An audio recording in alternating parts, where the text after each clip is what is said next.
parking the boat under a waterfall. Join us this week as we continue our exploration of Port Davey on the west coast of Tasmania. We're off up Mount Milner, where we get a taste for the fast-changing weather systems and run into something a little unexpected. And I am so shaken. You just tried to give me a heart attack on the way. Welcome to Free Range Sailing. Join us as we sail around Australia, visiting its wild places in our 30-foot, 50-year-old sailing boat, Marul. Living off the land and sea while sailing a yacht that costs less than a new car, we show that it's possible to have big adventures with a seaworthy boat on a very modest budget.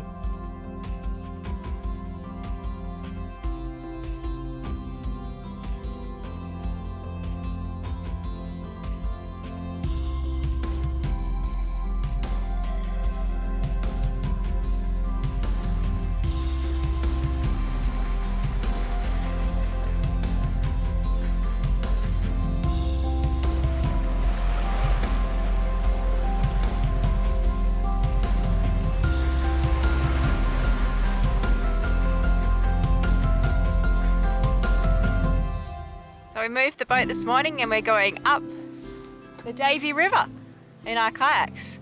How far are we paddling? about 5-6 mile each way. 5-6 mile each way. Let's see how we go. See how kayaking fit I am. Yesterday I got a little bit tired at the end, but it was really cold and we didn't have any food, so we packed food this time.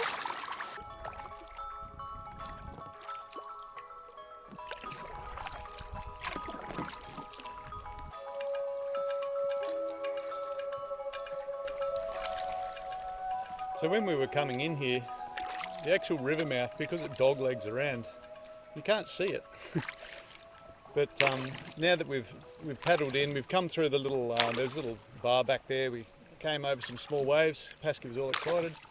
But now we can see the river mouth opening up ahead of us. So this is the Davey River. And apparently there's a nice gorge at the top of it. No barramundi like the Kimberleys. But then again, there's no crocodiles, so it's quite safe to go. We've been looking forward to doing this for a long time.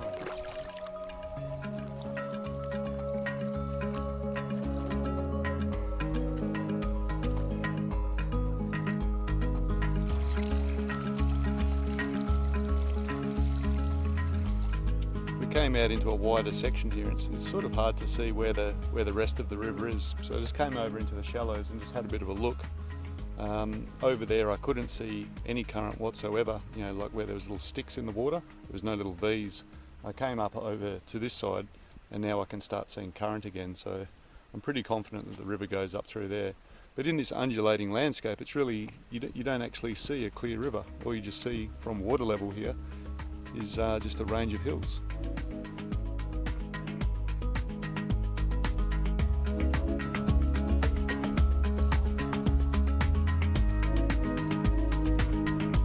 We've been paddling for quite a while now. There was one section where the river forked and we were like in this low, flat, swampy land, and we actually had to pull out our phone to check where we were going because we didn't really know which way the river went. But we've finally seen some of the gorges that we came paddling up the river to see.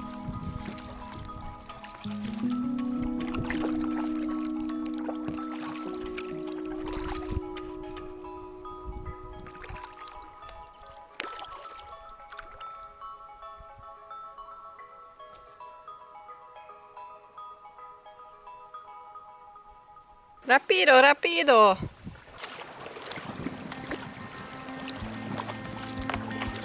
Here's Pascal, showing how it's done. Coming up around.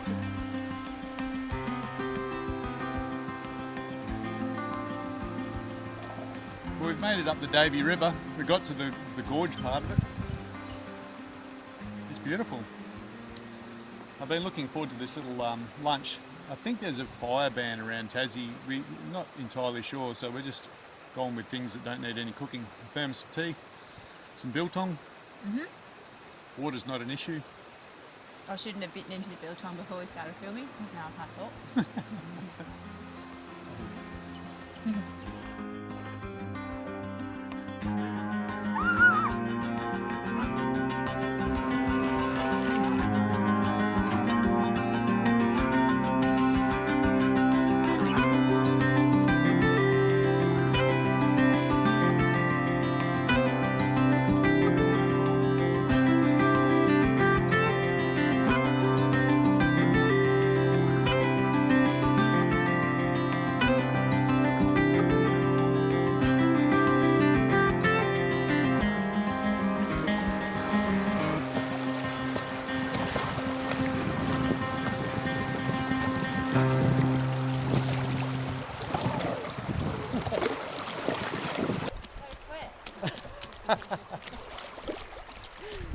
here.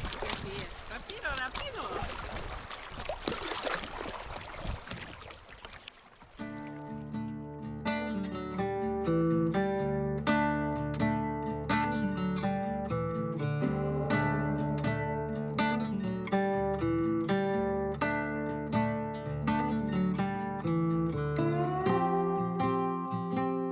We can fit two 12-foot kayaks and a 12-foot dinghy on our 30-footer.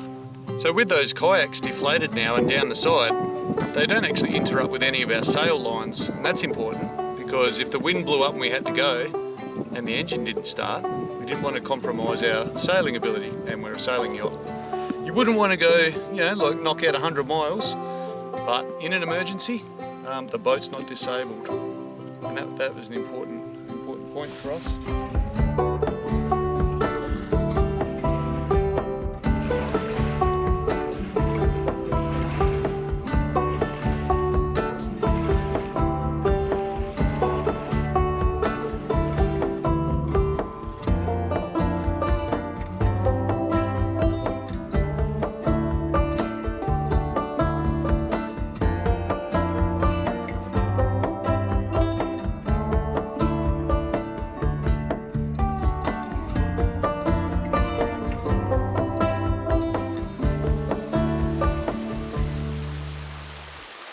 Well, it's been more than 2 years, but we're backpacking the boat under a waterfall at the other end of Australia, and it's much, much colder. I think since the sun's out, I'm going to have a shower. It's going to be cold though.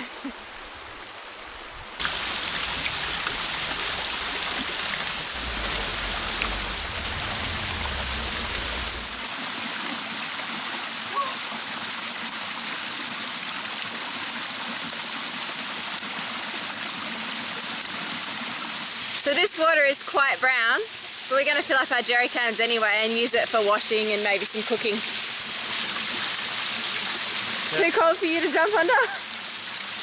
I might get in just to wash my hair, but I don't know about the rest of it. I'll lean back. How about that? You just don't have fiery red hair. Why would I need fiery red hair? John, you got the chat.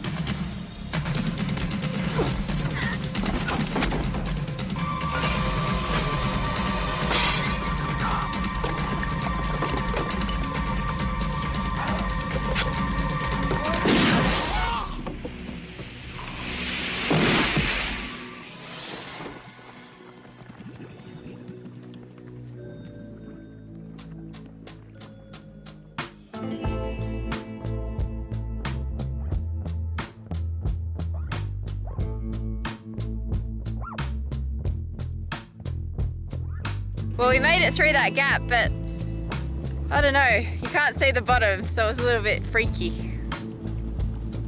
Troy didn't seem too worried. Is it shallow here? No, we're back out to 4.8 metres. Oh, I just saw a big bit of kelp, that's all. Don't worry.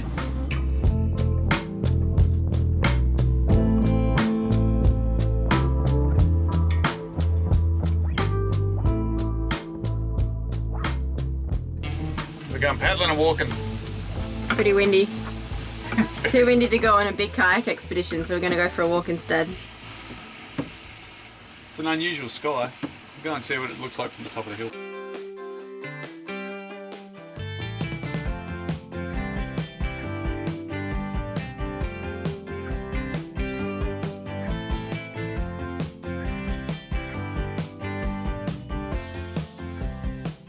If you haven't worn shoes in a while, I find that double socks can really help with preventing blisters.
Pasky shooting one of her favourite shots, a time lapse.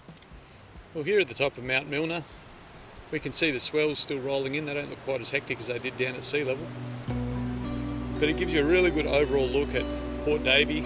We can see Spain Bay. When the weather settles down, we'll probably go and check out there because there's some Aboriginal middens and things like that. We'll go and see those later on. But here we can see the Bathurst Channel, and we'll probably go up there.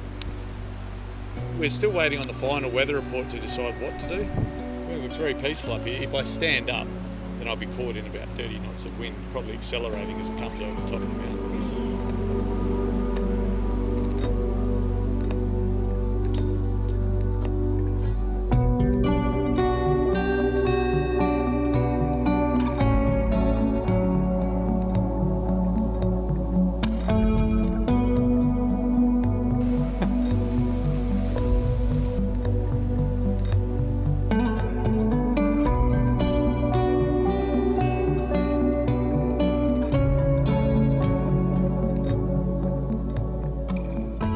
Everywhere on this walk has been little pockets of calm where we come out the wind and then we get blasted again.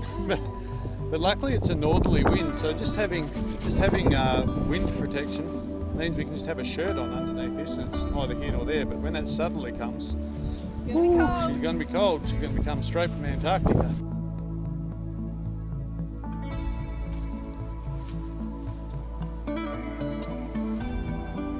So this plaque is just talking about an explorer that came here and found a cemetery, so this is representative of what was there. And he's just recording the mutilated remains of the inscriptions in the cemetery. It's reported that a few years ago the crew of some whaling vessel cut down most of the wooden monuments and firewood, and whereas there were 20 as far back as 1849, there are only 4 left.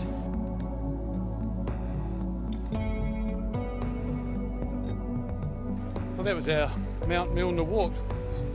Pretty easy. It's just a bit of a walk up a hill, really. So we might just go for a little bit of a kayak, and then I don't know, I might even have an afternoon nap. See how we feel.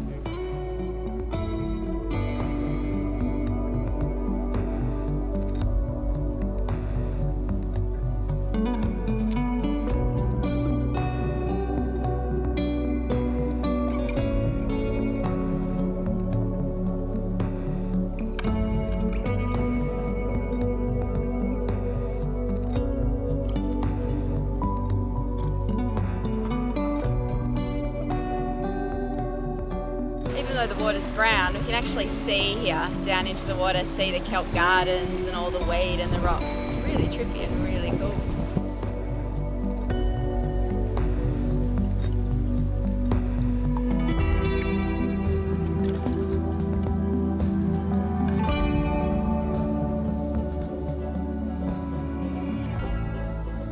Another smoky sunset here. We haven't seen one for a while, but these northerlies appear to have brought some smoke with them from the mainland, so I don't know whether there's any fires going on in Tasmania at the moment. We're completely out of touch with the rest of the world. We've got no internet here and no phone reception, so I guess we'll just have to find out when we get back to civilization.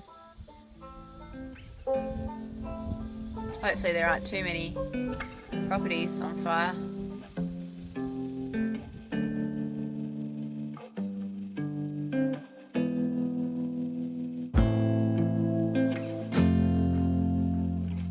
With a westerly change expected at any moment, and with our anchorage at Bramble Cove being quite exposed, we navigated the narrow pass between Turnbull Island and Tunga's Point to head for a safe anchorage in a bay down Bathurst Channel.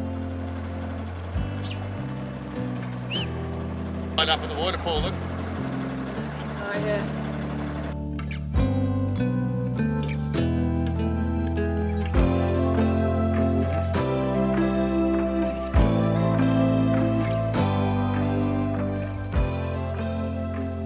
As we entered the channel, the wind picked up considerably, funneling down the waterway. Despite fighting quite a strong tidal current, we were making way at a great pace under headsail alone, jibing from time to time where necessary in order to dodge the islands and follow the deeper water in the channel.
Okay, so we've come and anchored in Parker Bay, and it was a tight little anchorage.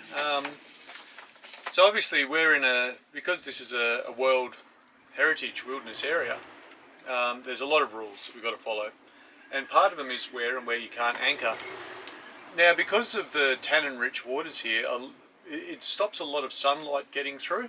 So normally in these cold waters, you'd have quite clear waters and you'd have kelp growing all the way down.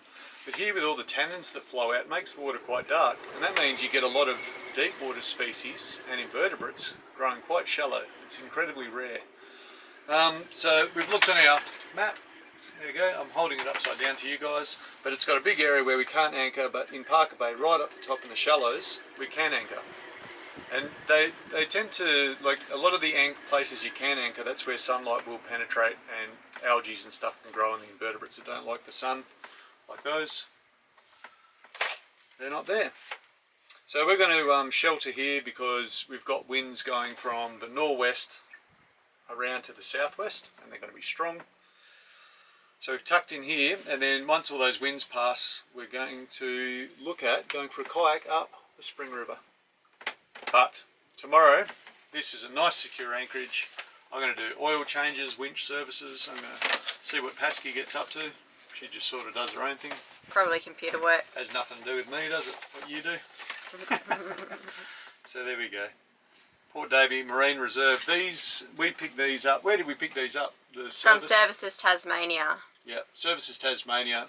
You get this little kit, and it tells you all you need to know if you want to keep this area pristine, which is a good thing to do, isn't it?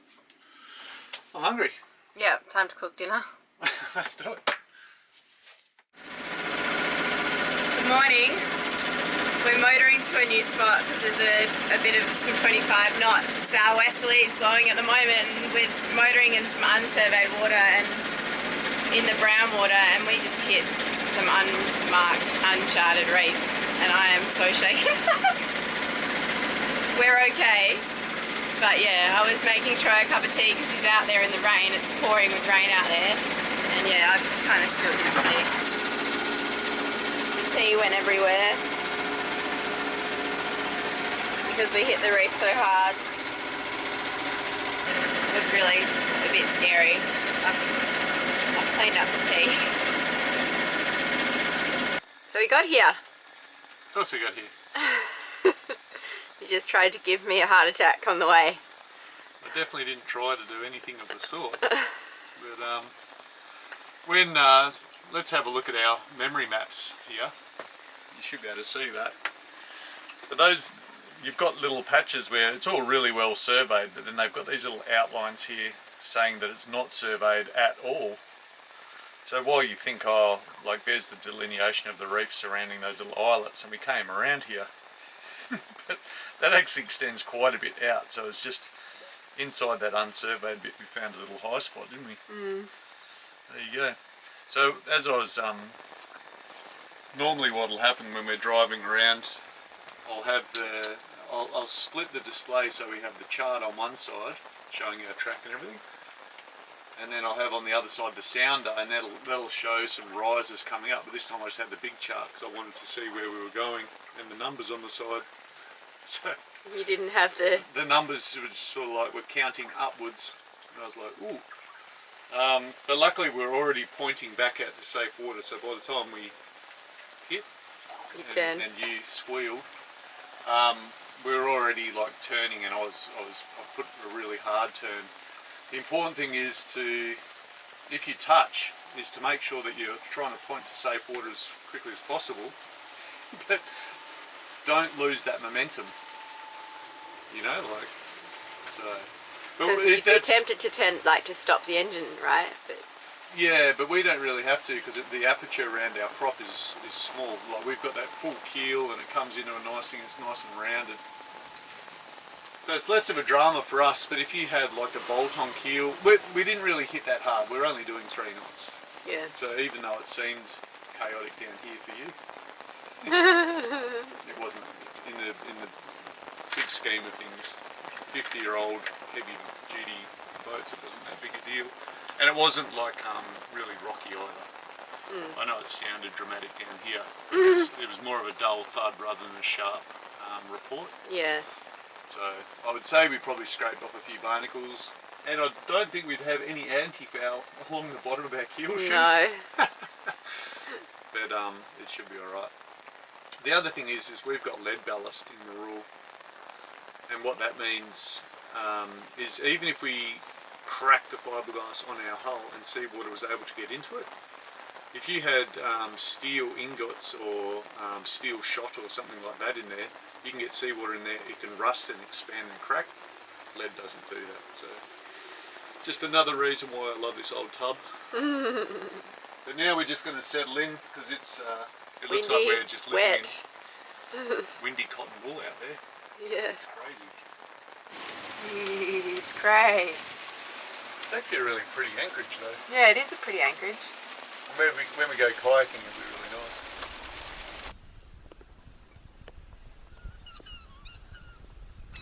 This morning we're going for a paddle up the Spring River, and it's a completely different river system to what the Davey River was.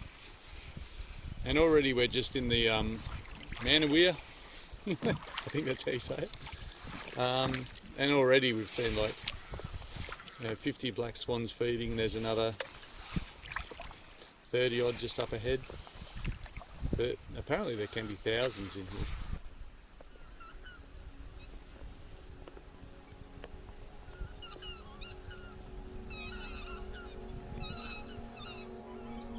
The shoreline of the bays within Bathurst Harbour are lined with tea tree, banksia and eucalyptus species. The soils that cover the region are organosoils, formed from plant material that has been unable to fully decompose due to the wet and cool conditions here. So today we're expecting light showers, and here they are, which has sort of explained my enthusiasm for a spray skirt. We're not going to be out in the waves or anything like that. We did get them with these kayaks, we haven't used them yet. But they're pretty nice, nice way to keep the rain off and the warm in. It's not too bad. Pasky decided to put her spray hood on.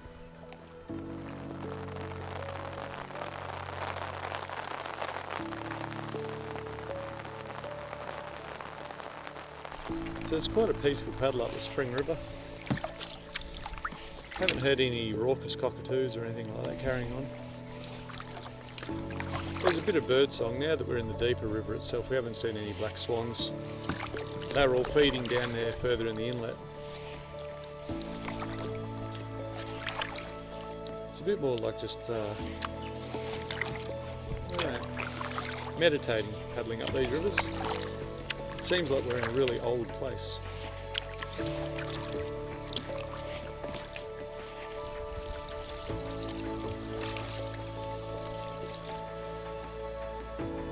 So we had to paddle upriver, and we basically just, instead of going on the outside of the bends like you normally do on a boat, we went on the inside of the bends where there was no current. Yeah. And now we just get a free ride down, so we're going to have a cup of tea. Yep.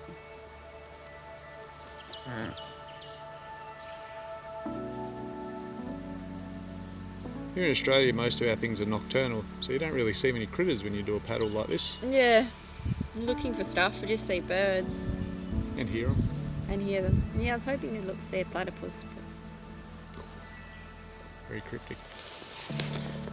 it's really hot. I pre-warmed the thermos. I put boiling water in it first, and then poured it out, put tea in. It's key. Yeah. Just made my fingers go itchy. What are you talking about? Because they're cold, the hot cups made my fingers go itchy. It's crazy, isn't it? It is cold.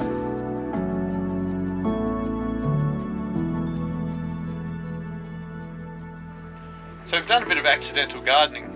We'll go and check out Pascal and see what's going on, because you just got a little bit of fresh water, threw a bit of kelp in it, and now we've got a perpetual motion machine underway. So these spring onions, or shallots, I think some people call them, or scallions, I don't know. They're all, they're all kind of the same, much for muchness. Anyway, when I bought them, I bought them at the markets and they had their roots on them.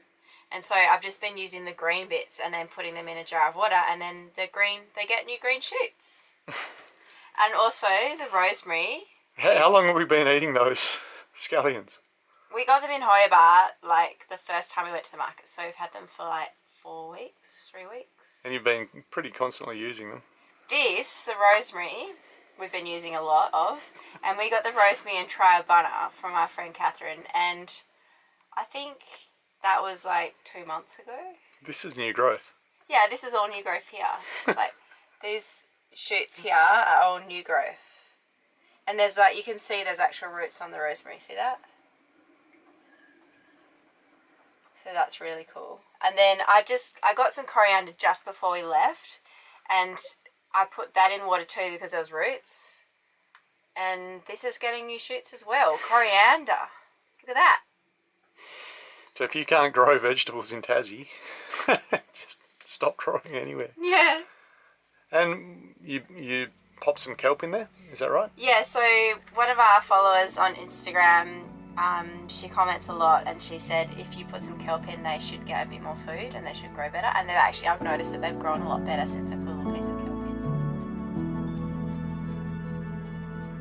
If you enjoyed this week's episode in Port Davey, please don't forget to hit that like button and subscribe to our channel, as it really helps get our channel out to a broader audience. As always, thanks for watching, and we look forward to seeing you next week.